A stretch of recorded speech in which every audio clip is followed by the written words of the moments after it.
Madame, Monsieur, bonjour, ravi de vous retrouver pour le JT de ce jeudi 8 juin. Au sommaire, responsabilité d'une société en formation, gratification de médaille du travail et mécénat d'entreprise. C'est parti.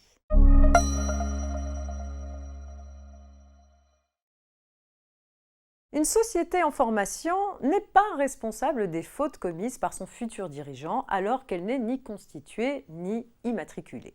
Un salarié est licencié de son entreprise quelques semaines avant de constituer une SAS dont il devient le dirigeant dans le même secteur d'activité. Son ancien employeur s'aperçoit que quelques jours avant son licenciement, cet ancien salarié a transféré des documents commerciaux de sa boîte mail professionnelle vers sa boîte mail personnelle. S'estimant victime de concurrence déloyale, il assigne alors la SAS nouvellement créée en réparation de son préjudice commercial. Pour sa défense, la société fait valoir qu'elle était en cours de formation au moment des faits reprochés. Selon elle, sa responsabilité ne peut pas être engagée au titre des fautes commises par son dirigeant alors qu'elle n'était pas encore immatriculée au registre du commerce et des sociétés. Elle a raison. Les sociétés commerciales acquièrent la personnalité morale à compter de leur immatriculation au registre du commerce et des sociétés. Leur responsabilité n'est pas engagée par les fautes commises avant cela par leurs futurs dirigeants.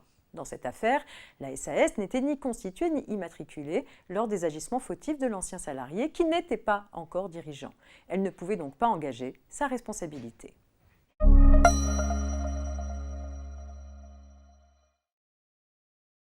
On poursuit avec l'actu sociale. En mai 2014, une salariée s'était vue décerner la médaille du travail et avait reçu une gratification à cette occasion. Près de 3 ans plus tard, en mars 2017, elle avait demandé au Conseil de prud'homme un rappel de gratification. Devant la Cour de cassation, la question n'était plus de déterminer si cette demande était fondée, mais d'identifier le délai de prescription pour une telle action. Pour l'employeur, le litige relevant de l'exécution du contrat de travail, la prescription est de 2 ans. De son point de vue, la demande était donc irrecevable. De son côté, la salariée soutenait qu'il s'agissait d'une action en paiement du salaire soumise à la prescription triennale. C'est cette deuxième interprétation qui l'a emportée devant les juges. L'action en paiement d'un rappel de gratification alloué au titre de la médaille du travail en vertu d'un engagement unilatéral de l'employeur est soumise à la prescription triennale. La salariée étant dans les délais, sa demande était recevable.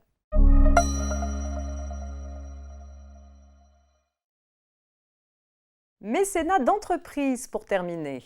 Les dépenses non liées à l'objet de l'entreprise ne sont en principe pas déductibles.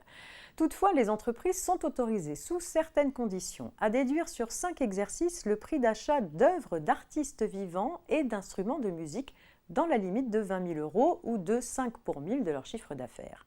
Ce dispositif de faveur a été prorogé et s'applique aux achats réalisés avant le 31 décembre 2025. C'est la fin de cette édition. Très bonne journée et à demain vendredi pour un dernier JT avant le week-end.